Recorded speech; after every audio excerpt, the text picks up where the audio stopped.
اس میں اللہ تبارک و تعالیٰ نے یہ بتایا، سب سے پہلا جو حکم دیا قرآن مجید میں، یا ایھا الناس اعبدوا ربکم الذی خلقکم والذین من قبلکم لعلکم تتقون، کہ اے دنیا کے لوگوں، اپنے اس پروردگار کی عبادت کرو جس نے تم کو پیدا کیا، ہاں، اور تمہارے باپ دادا کو بھی پیدا کیا، تاکہ تم بچ جاؤ جہنم سے، اللہ کی پکڑ سے، عذاب سے بچ جاؤ۔ یہ پہلا حکم دیا، اور پھر اس کے بعد اللہ تبارک و تعالیٰ نے اس صورت کے اندر اس سے پہلے جو ہے سب سے پہلے ذکر کیا کہ اس دنیا کا آغاز جو ہوا وہ حضرت آدم علیہ السلام سے ہوا، ان کی پیدائش کا ذکر کیا، پھر ان کی خلافت کا تذکرہ کیا، فرشتوں کا اعتراض، اور پھر جنوں اور شیاطین کا، جن کا ابلیس کا ان کو سجدہ کرنے سے انکار کرنا۔ یہ پورا واقعہ آپ ملاحظہ کریں، گویا اللہ تبارک و تعالیٰ نے اس واقعے کے ذریعے سے ہم کو اور آپ کو قیامت تک کے انسانوں کو بتایا کہ ہمیں اللہ تبارک و تعالیٰ کے راستے پر چلنے کے لیے اور اللہ کے منہج کو اختیار کرنے کے راستے میں سب سے بڑی رکاوٹ جو پیدا کرے گا وہ شیطان ہے۔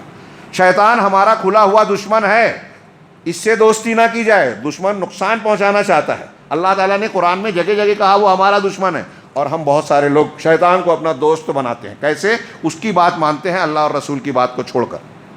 جو اللہ اور رسول کی بات مانتا ہے وہ شیطان کو دشمن بناتا ہے، اور جو اللہ اور رسول کی مخالفت کرتا ہے وہ شیطان کو دوست بنتا ہے۔ شرک کرے، بدعت کرے، خرافات کرے، گناہ کا کام کرے، شیطان کی دوستی۔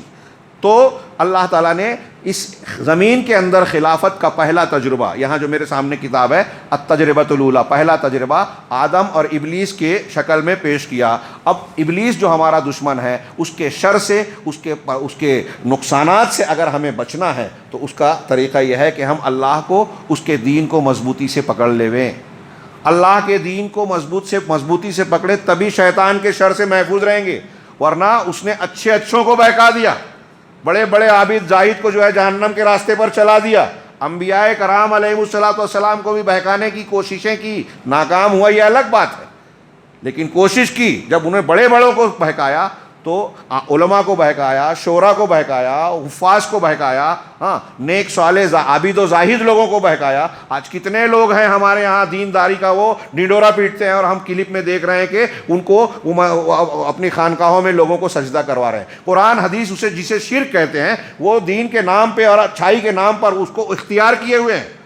یہ شیطان کا بہکاوا نہیں تو اور کیا ہے؟ کتنے لوگ ہمارے گرد و پیش میں اسلام کا، قرآن کا نام تو لیتے ہیں لیکن شرک میں مبتلا ہیں، بدعات اور خرافات میں مبتلا ہیں، صحیح منہج سے ہٹے ہوئے ہیں، الگ الگ مسلک اختیار کر لیا ہے، صراط مستقیم سے ہٹ گئے، محنت کرتے ہیں اور سمجھتے ہیں کہ ہم اچھا کام کر رہے ہیں۔ یہ شیطان کا بہکاوا ہے۔ اس سے بچنے کا طریقہ یہ ہے کہ قرآن حدیث کی تعلیمات کی طرف رجوع کیا جائے، اور خالص قرآن حدیث کے احکامات جو اللہ اور رسول نے کہا ہے کرنا چاہیے، جس سے منع کیا ہے اس سے رک جانا چاہیے، اس سے ہم بچیں گے۔ دوسرا تجربہ جو اس پہلے پارے میں سورہ بقرہ کے پہلے جز میں جو بیان کیا گیا پہلے حصے میں، وہ ہے زمین کے اندر جو خلافت اور تاریخ کے اندر ایک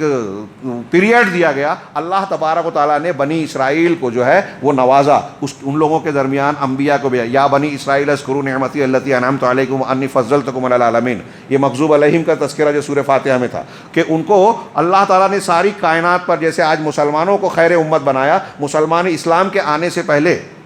محمد رسول اللہ صلی اللہ علیہ وسلم، نبی صلی اللہ علیہ وسلم کے آنے سے پہلے، ہم صبح والے درس میں، تیسرے درس میں انشاءاللہ یہ بات آئے گی کہ پہلے کے حضرت ابراہیم بھی مسلم تھے، حضرت نوح بھی مسلم تھے، اللہ کے رسول کے آنے سے پہلے دیگر انبیاء کے ماننے والے اپنے اپنے دور میں مسلم تھے، لیکن نبی صلی اللہ علیہ وسلم کے آنے کے بعد اسلام اللہ کے نبی صلی اللہ علیہ وسلم کا دین ہو گیا، بس ہمارا اور آپ کا۔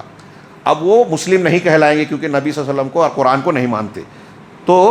وہ جو مسلم تھے، اللہ تعالیٰ نے بنی اسرائیل کو ان کے زمانے میں ساری کائنات پر فضیلت دی۔ ان کے واقعات کو سورہ بقرہ میں تفصیل سے بیان کیا کہ کس طریقے سے ان کو فضیلت دی، اللہ تعالیٰ نے ان پر نعمتیں کی، ان کے درمیان انبیاء کو بھیجا، ہاں، بڑے بڑے سرکش اور مخالفین سے ان کو بچایا، لیکن اس قوم نے خلافت اور اللہ تبارک و تعالیٰ کی تعلیمات کو اختیار کرنے میں جو ہے کوتاہی برتی، شرارت اختیار کی، شیطان کی پیروی کی، دشمنی پہ چلے گئے۔ لہٰذا یہ ایک ناکام تجربہ ہے، یعنی اللہ کے امتحان میں ناکام ہونے والی قوم بنی اسرائیل، اللہ نے اس کی سرداری کو ختم کر دیا۔ جب دین کی پیروی نہیں رہی تو ان کا معاملہ ختم۔ ہم اور آپ بھی جب دین کی پیروی نہیں کریں گے تو کوئی اللہ تبارک و تعالی ہم کو جو ہے یوں ہی صرف نام کے مسلمان ہونے پر عزت اور فتح اور کامیابیاں نہیں دے گا، بلکہ اگر ہم وہ اوصاف ایمان والے پیدا کریں گے جس پر اللہ نے وعدے کیے ہیں تو ہمیں اللہ تبارک و تعالیٰ کی نعمتیں اور رحمتیں ملے گی۔ چنانچہ بنی اسرائیل کا دوسرا تجربہ پیش کیا کہ ان لوگوں نے کس طرح کفر کیا، عصیان اور نافرمانیاں کی، اپنے انبیاء کی مخالفتیں کی اور اپنی امانت کو ضائع کیا، چنانچہ وہ اپنی ذمہ داری میں ناکامیاب ہوئے اور اللہ تبارک و تعالیٰ کی طرف سے غضب اور مختلف قسم کے عذاب اور ذلت و خواری کا شکار ہوئے۔ یہ اللہ تعالیٰ نے تجربے کے طور پر سورہ بقرہ کے پہلے حصے میں جس کو ہم پہلا پارہ کہہ لیجئے اس میں بیان کیا۔ تیسرا تجربہ جو پیش کیا، پہلا آدم ابلیس کا، دوسرا بنی اسرائیل کا، تیسرا تجربہ ترتیب میں پیش کیا جس میں ایک خلافت عرضی کا ایک کامیاب تجربہ تھا۔ ہاں، اس ضمن میں حضرت سلیمان وغیرہ کا بھی تذکرہ آیا، بنی اسرائیل کے ذکر میں حضرت موسیٰ اور ہارون کا آیا اور کچھ لوگوں کا۔ پھر تیسرا تجربہ جو کامیاب تجربہ زمین میں تھا وہ حضرت ابراہیم علیہ السلام کا، جو ابو الانبیاء تھے، ہاں، کہ وہ کس طریقے سے ایک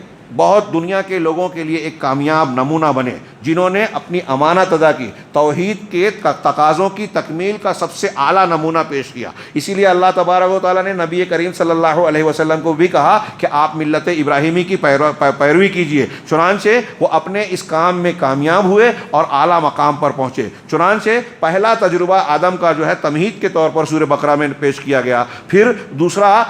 جو ہے خاتمہ جو کیا گیا تیسرے تجربے سے وہ ایک کامیاب تجربے کے ذریعے سے، اور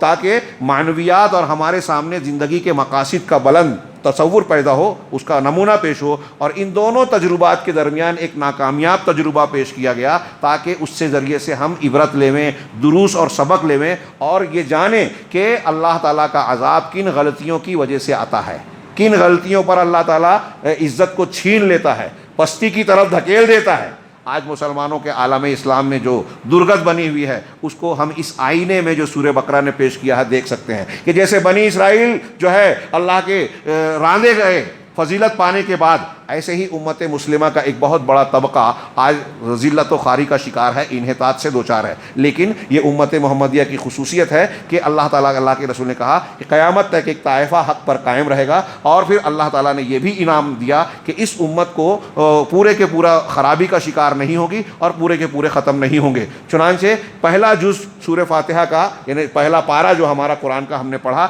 وہ اس پر مشتمل ہے۔ اب دوسرے پارے سے منہج اور دستور کا ذکر کیا گیا جو انشاءاللہ ہم کل کے درس میں جانیں گے، اور اس کی کچھ تفصیلات پر بھی روشنی ڈالیں گے، بعض آیتوں کے روشنی میں ہم اس کی کچھ تفسیر پر بھی گفتگو کریں گے۔ اللہ تبارک و تعالی ہمیں قرآن کو سمجھنے اور اس پر عمل کرنے کی توفیق عطا فرمائیں، قرآن کا حق ادا کرنے والوں میں ہمیں شامل فرمائیں، اور اس کی برکت سے دنیا اور آخرت میں ہر قسم کے عذاب سے محفوظ رکھے اور ہر قسم کے انعامات سے نوازے۔ وآخر دعوانا ان الحمد للہ رب العالمین وصلی اللہ علی نبینا محمد۔